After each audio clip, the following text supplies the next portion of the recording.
काकी काय शेंगा लावल्यात काय सरूड हा होय सरूड सागाव नाही राहू दे खायला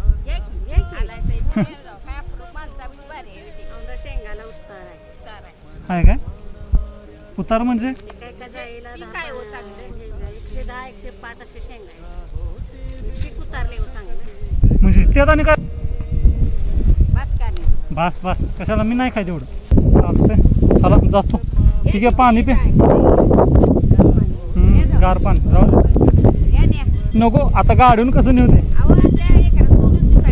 नको राहू दे थोडं नको नको हा ठीक आहे नको नको नको असं ठेवा तुम्हाला मला शेंगा राहू दे